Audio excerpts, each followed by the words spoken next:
serikali inalenga kuhakikisha kwamba Tanzania inakuwa na nguvu kazi yenye ujuzi wa kisasa inayowezesha kushindana na soko la ajira la kikanda na kimataifa na kuchochea ukuaji wa uchumi wa taifa letu.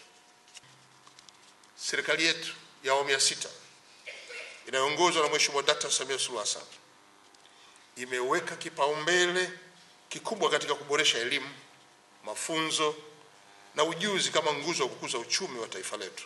Kauli mbiu ya kongamano hili kwa mwaka huu inasema nguvu kazi yenye ujuzi kwa maendeleo ya taifa, kuendeleza urithi wa Mwalimu Nyerere kuelekea dira ya mwaka 2050. Kauli mbiu hii kimsingi inatukumbusha kuwa mafanikio ya taifa letu katika miaka ijayo inategemea sana kwa kiasi kikubwa ubora wa watu wake ambao ndio sisi. Kauli mbiu hii inatuhamasisha kuunganisha urithi wa fikra za Mwalimu Nyerere na mwelekeo wa sasa wa dira yetu ya taifa ambayo tayari imeanza kutekelezwa. Dira hii yenye malengo ambayo inajenga uchumi wa kidijitali, jumuishi, shindani na ambayo inategemea sana ujuzi katika sekta zote. Ndugu washiriki, hayati Mwalimu Nyerere aliamini kuwa nguvu kazi yenye elimu, maarifa, maadili ndio msingi wa uhuru wa kweli na maendeleo endelevu.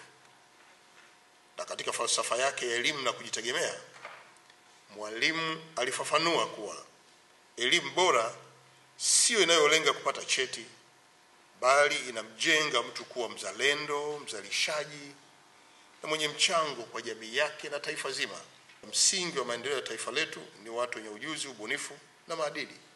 Kwa nitoe wito kwa vyuo vikuu, taasisi za utafiti, sekta binafsi na vijana wa Tanzania kote nchini, tuendelee kushirikiana kutekeleza malengo yetu kwa vitendo, na hasa yale malengo ya dira ya taifa mwaka 2050. Tuweke mbele elimu bora, ujuzi, ubunifu na uzalendo kama silaha za kujenga taifa lenye ustawi, amani na maendeleo jumuishi.